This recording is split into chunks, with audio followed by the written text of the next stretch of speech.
Eastland, and others were partners on several of Biden's anti-busing bills. On June 30th, 1977, Biden wrote, "Dear Mr. Chairman, I want you to know that I very much appreciate your help during this week's committee meeting in attempting to bring my anti-busing legislation to a vote." Something that upsets me that my whole life, they keep telling me to vote for the lesser of two evils. And I be like, but they both evil. I don't like either choice. You know what I mean? And they say, all right, well, figure out who cares the least about you. Because neither one care anything about me, right? So they say, figure out who cares the least about you and then vote for the other one. You know, Joe, if I had a preferred type of racist, it would be the type that outwardly disliked me, but whose actions displayed civility and basic human respect. See, there's something affirming about an authentic inner conflict. And Joe, the worst type of racist is the type that smile in black and brown faces, manipulate us and betray us, feign empathy and try to play us like you're not.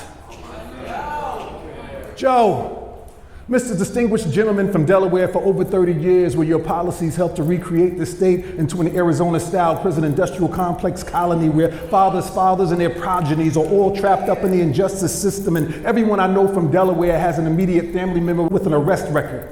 Yet, your supporters consider it reckless and awkward for us to point out that the eventual author of the 1994 acceleration of neo-slavery Magna Carta's sympathy for black freedom is fake.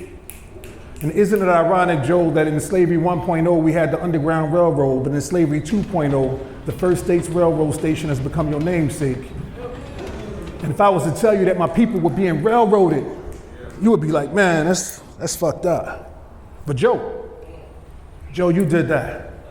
Then got the nerve to tell us if we don't vote for you, and you ain't black. Joe, as of late, the Supreme Court has been rolling back decades of hard-fought victories, be it affirmative action, a woman's right to choose, protection from sexual orientation discrimination, even student loan alleviation, and you just shake your head, shrug, point us toward Clarence Thomas. But Joe, who put Clarence Thomas there? Joe, who was the chair of the 1991 Clarence Thomas confirmation hearings, steering everybody on Capitol Hill to disbelieve and disrespect Anita Hill? Who blocked all that anti-Clarence Thomas testimony? And Joe, these days, what's at least equally as phony is that in the first 2 years of your presidential term, you had a majority in the House and the Senate, but you didn't fight hard to push our legislative rights into bills and laws. Then the minute you lose the House and the Supreme Court makes their move, you like, oh man, that's fucked up. You know, if you people would just vote for me again. Poor kids are just as bright and just as talented as white kids. I might be able to fix Unlike it. the African-American community with notable exceptions. And if I was to tell you we're losing more rights now than ever in my lifetime, you'd be like, man, yo, that's fucked up. But Joe, you did that. Then got the nerve to tell us if we don't vote for you, And you ain't black. Joe, like Bob Marley, I don't game with the ism-schisms. I figure people are people regardless of race or ethnicity, good or bad, Arab Semite, Jewish Semite, and I never subscribe to anti-Semitism. But one thing I've been hip to since the beginning is that it's fallacious to conflate Jewish people with Zionism. And Joe, here you go, giving billions to the Zionists in the Ukraine. And what's even further insane is that everyone with power in US legislation knows that your family has had a personal situation with the Ukrainian government going back at least to your time in the Obama administration. And yet there's a long time before there'll be a thorough investigation because the US government doesn't manufacture any types of assault weapons, rockets, missile defense systems, or fighter jets. So anytime you talk about foreign military aid, that's really a known dog whistle to the beltway that you're about to spread tax dollars to both sides of the aisle and to lawyers and lobbies and consultants and defense firms and the rest of the military industrial complex, and which means that the American taxpayer vis-a-vis the Treasury is going to be pushed even further in debt.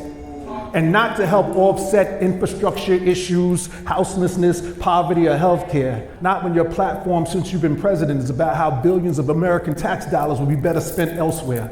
So forget even considering reparations for the people whose ancestors slaved for centuries to build this nation, and forget your core constituents and their need for opioid addiction assistance and job skills training and access to education. I guess we're all just selfish if we don't focus on your personal interests and their welfare. And if I were to tell you that the American taxpayer is being railroaded, you'd be like, yeah, that's fucked up. But Joe, you did that. Then got the nerve to tell us if we don't vote for you, And we you ain't black.